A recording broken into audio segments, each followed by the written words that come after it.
Bonjour Manu de l'équipe Red Bull. On est aujourd'hui à la WTS pour la deuxième manche D1. Je vais vous présenter un peu la team, ce qu'on fait et les objectifs en fait, ainsi que différents projets qui sont en cours. La team, elle existe depuis 2004, toujours avec un noyau dur existant encore à l'heure actuelle, un peu vieillissant mais toujours présent. Oui, c'est ça, un peu vieillissant, mais faut le dire. Elle évolue en WTS D1, comme aujourd'hui, au Millet aussi, en Division 1.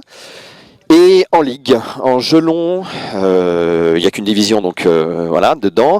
Et pour la team des petits jeunes, elle évolue en semi-5 D1. Puisque l'année dernière, ils ont gagné le semi-5 D2, donc pas haut la main, mais en tout cas, ils ont gagné leur place en D1. Voilà, à côté de ça, aujourd'hui, ça se passe plutôt pas mal. En fait, on a eu notre premier match contre Carnage, team CPL, avec du très bon joueur dedans. Donc, on perd 4-0. Bon, le contenu du match ne reflète pas du tout ce résultat, mais voilà, on accepte.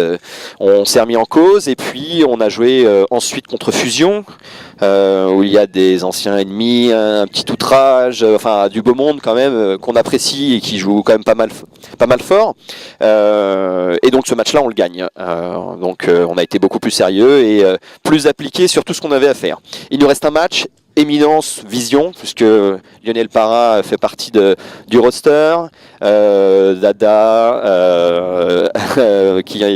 deux autres aussi, Brice Godin et le jeune Emeric. Donc voilà, on a bon espoir bien sûr de gagner, de toute façon on est là pour ça. À côté de ça, le jeu long pour le moment, je peux pas vous dire grand chose puisqu'il a commencé, mais suite à une panne de compresseur, on n'a pas pu jouer, donc pas de résultat. Voilà. Et pour le Millet, nous avons fini 10e avec une manche, deux manches on va dire, un peu en deçà. Alors que la première à Longchamp avait été non pas gagnée, mais en tout cas on avait décroché la 3e place. Donc bon, c'était un peu dommage, mais voilà, il va falloir se remettre en cause et encore plus travailler en fait. Voilà. À côté de ça, il y a d'autres projets pour la team et son entourage. L'organisation d'un très gros tournoi avec je sais pas si vous m'entendez encore, mais voilà.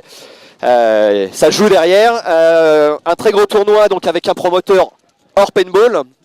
Ça va arriver très très vite. Là, vous allez être au courant et sur SOP. Enfin, vous allez voir. Ça va communiquer assez fort dans quelques semaines maximum de toute façon. Et l'autre, ça va être la distribution en France d'une nouvelle bouteille que vous avez peut-être pu voir au Millet de Disney. Donc voilà, tout ça, vous allez avoir plein d'informations très prochainement. Vous pourrez contacter les gens de la team pour tout ça. Je souhaite à SOP une longue vie et merci pour cette interview. Au revoir.